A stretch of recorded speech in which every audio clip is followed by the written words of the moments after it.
bunyandikira bumbwira ngo mfite icyaha cyo gushinga groupe ya WhatsApp. Ni amabwiriza ataba mu itorero ubundi, ni amabwiriza ataba no ku bantu abari bo bose. Nta n'itegeko rya leta rivuga ko umuntu adashobora gushinga groupe ya WhatsApp, ariko gihe barabimpagarikiye banyambura urusengero, ntibanyambuye inshingano kuko ntibanabishobora. Ntabwo banyambuye umuhamagaro kuko byo ntibanabishobora, umuhamagaro n'Imana iwutanga, ariko banyambuye urusengero, ariko kwari kugira ngo ni inzira z'Imana zo kugira ngo peri, ariko nta rusengero nyoboye. Kubw'iyo mpamvu agamije kurwanya kuba umuntu bugaruka mu bantu, yashyizemo imbaraga zose zishoboka kugaruka, hanyuma nganira n'ijwi n'ubundi rivugiramo nk'uko nari nsanzwe nganira naryo. Imana yarambwiye ngo igihugu gifite abunzi, ariko igihugu nta mwunzi gifite. Irambwira ngo nimpaguruke ngarutse muri aya makosa, ntabwo ari menshi ariko nayo arababaje. Urutonde ADEPR yashyize hanze rwirukanye uyu mu pastor cyangwa se uyu mushumba. Itorero ADEPR ryirukanye umushumba, icyambere ryamuhoye ni ugutunga urubuga cyangwa se gukoresha groupe, kuba yarashinze urubuga cyangwa groupe ya WhatsApp anyuzamo ubutumwa cyane bw'iyobokamana. Uru rubuga rero ADEPR imushinja ko bamwe baturiramwo amafaranga ntayashyikiriza itorero, kandi urwo rubuga ADEPR ntishobora kurukontorora ngo imenye ibikorerwamo n'ibibamo n'ibivamo n'ibirimo byose, ntabwo bishoboka. Bamusabye ishuri irenze imwe kuruhagarika cyangwa kurureka, birangira we ataruhagaritse atanaruretse, rukurura ikibazo. Icyo ni ikintu cya mbere rero, asa n'uwashwanye, asa n'uwazize, asa n'uwahagaritswe, yambugwa itorero yarashumbye, cyane ko mu bahagaritswe we ntiyaranarimo, yari afite itorero rikora rizima ryujuje rifite ubuziranenge.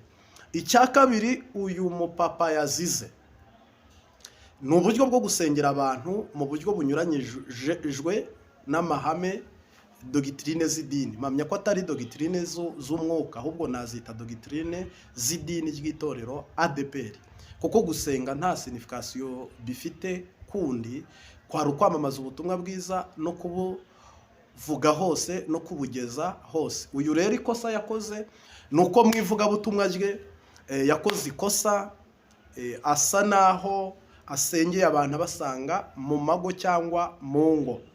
Barwayi bakize, bamwe bakazana igitoki, abandi bakazana ibishyimbo, abandi bagaterura ibirayi, abandi bakajyana ituru runaka ryo gushima mu gikorwa cyabayeho. Mu by'ukuri rero uku gusengera abantu gutandukanye hatandukanye, heshi hatandukanye, kwabayeho ishuri irenze imwe, bituma rero uyu mupapa abantu bamukunda cyane. Afite igikundiro mu bakristo, afite igikundiro mu bantu batandukanye, yabasengeye kenshi kandi bagasubizwa bakanishyurwa. ADEPR rero nabyo irabimubuza, inbox irambimwandikira, iramuhamagara muri biro ofisi, baramuganiriza, baramubwira ngo mu mahame y'itorero ntabwo ibi tubyemera, mu mahame y'idini ibi ntitubikunda, mu mahame y'isengero ibi ntabwo tubyemera.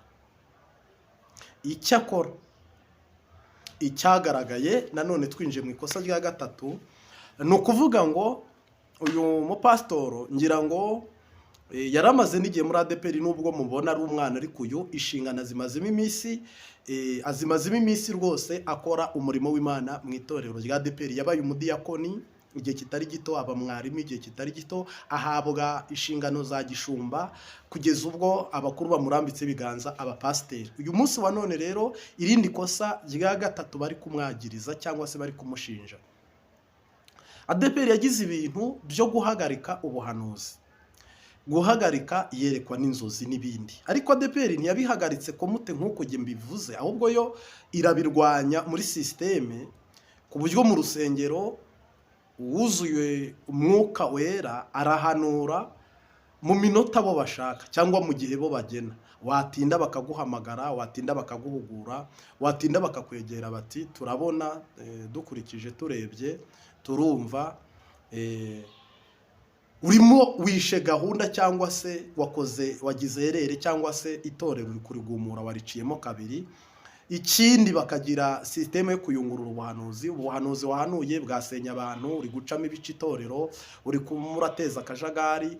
Ubwo nuhanura ubujyanye n'itorero ni ikibazo, nuhanura ubujyanye n'igihugu ni ikibazo, nuhanura ibijyanye n'abashumba ni ikindi kibazo, nuhanura ibijyanye n'abakristo ni ikindi kibazo. Ngira ngo rero iki kiri mu bintu mu cyaha yaba yarazize cya kane, kuko baramubujije nabyo ntiyabyumva. Mu rusengero bamubuza guhanura, arahanura. Mu cyumba cy'amasengesho bamubuza guhanura, arahanura. Akaga rero, akaga n'ishyano.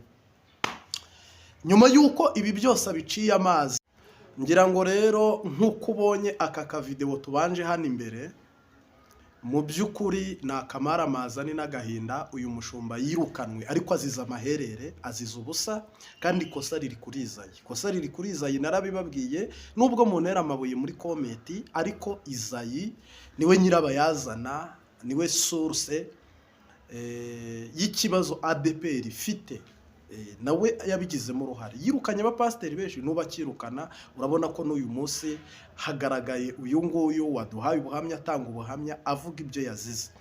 Nk'uko ubibonye kuri iyi foto na thumbnail, iyi ni Imbabazi TV 3, ukore subscribe.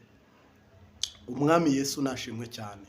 Rero nguhaye ikaze muri iki kiganiro tugiye kugarukaho, twibaza, tugaragaza, tunababwira amakosa uyu mushumba yirukaniwe, kandi bakamwirukana. Cyakora nawe arivugira ati inshingano ntawe azinyambuye, zo ndazigumana. Ariko nazo bigaragara ngo iyo baba babifitiye ubushobozi nazo baba bazimwatse.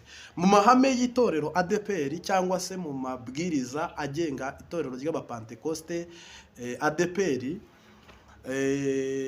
bivugwa ko pasiteri ntiyemerewe gutunga channel cyangwa se urubuga nkoranyambaga urwo ari rwo rwose, rube n'urwa Facebook nturwemerewe, urubuga rwa YouTube nturwemerewe, upfa kuba ufite inshingano za gishumba uri muri ADEPR.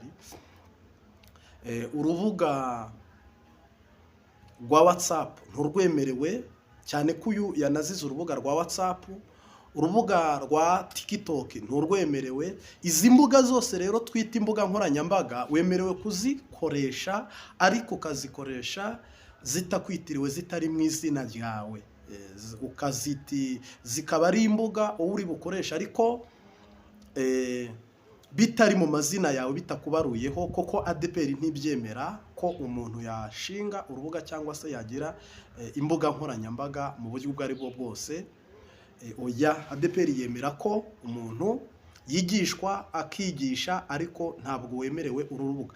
Nyuma y'uko rero uyu mupasitoro cyangwa se uyu mushumba, mpamya ko uretse nk'abana mu gakiza, ubundi ijambo pasitoro ngira ngo ni igifaransa, mu kinyarwanda ni umushumba. Ariko umushumba rero ube uri bishop, ube uri revera pasitoro, na Izayi ni umupasitoro, ni umushumba. Ngira ngo rero icyakurikiye ni iki ngiki muri kubona. Ndaje mvuge icyaha cya gatanu yazize n'icya gatandatu. Ngira ngo nibyo jye nabonye, nasomye mu byo we yivugira no mu byo abamurega bavuga. Ngira ngo nibyo bitandatu bigaragara mu ibaruwa imuhagarika ko atakiri umwe mu bafite amabanga cyangwa se batagifite inshingano mu itorero ADEPR. Ngira ngo rero mu ijambo rimwe n'irindi nicyo kintu kigaragara no ku mbuga nkoranyambaga. Ibindi bamwe bari kumushinja ko hari abagore yihererana akabarongora, kandi nawe afite uwe. Ibindi bakamushinja ko hari abarira amafaranga, ibindi bakamushinja ko anyereza amaturo, ibindi bakamushinja ko ari umujura wiba amaturo. Mbese ameze, baravuga ko yaba akamira intama ku gasozi cyangwa yaba akamira inka ku gasozi. Reka mbyite uko nguko, kuko iyo bavuze ngo wiba amaturo ariko ntibagaragaze umudiyakoni wayabaze ayo yabuze cyangwa se ayo batuye ku ruhande, ariko bakavuga ngo wiba amaturo, urya amaturo, uriganya amaturo. Mbese icyo kiri muri bimwe byatumye ahagarikwa, ari nacyo tugarutseho muri iki kiganiro kirambuye ariko nanone kitari kirekire. Ni ukuvuga ngo asa n'umuntu wagaragaye weho rero amakosa. baramushinja urubuga rwa WhatsApp yashinje mu nyungu ze zitari iz'itorero, ariko mpamya ko uru rubuga iyo urwitegereje ni urwanyuzwagaho amasengesho, gahunda naka nta rubuga rwa WhatsApp rubaho ibintu bibi, ariko leta yo ntabwo ibyo bintu ibirwanya. Mu busanzwe rero nk'uko nabibabwiye, muri ADPR umupasitoro ntiyemerewe urubuga rwa YouTube, ntiyemerewe urwa TikTok, ntiyemerewe urubuga rwa Facebook, ntiyemerewe urubuga rwa WhatsApp, ntiwemerewe. Iyo ushaka gushinga urubuga nkoranyambaga, ubwo rwitirirwa umudugudu, bakarushyiraho manager w'umudugudu, rukaba urw'itorero. Wowe rero iyo ushatse kugira ikintu na kimwe ukora, ubwo butambikiriye nibyo uyu aguyemo, bahise bamuhagarika, nta integuza yindi, nta nimperekeza, nta n'amananiza. Bahise bamubwira bati shyira agapira hasi, iby'ubushumba birakunaniye.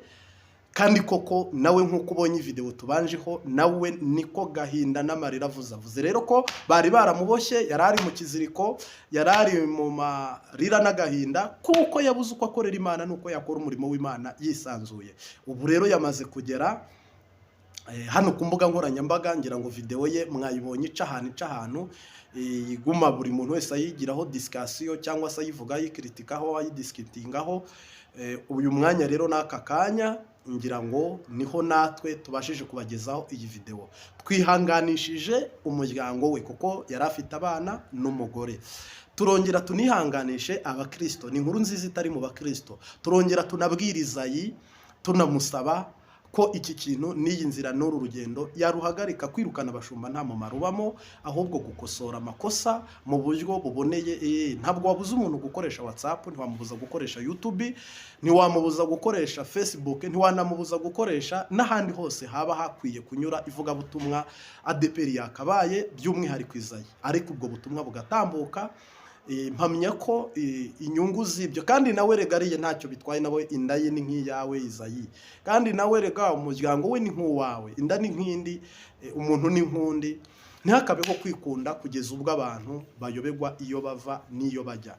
Ngira ngo rero mu mwanya nk'uyu n'akanya nk'aka turagomeza tubakurikiranire aya makuru.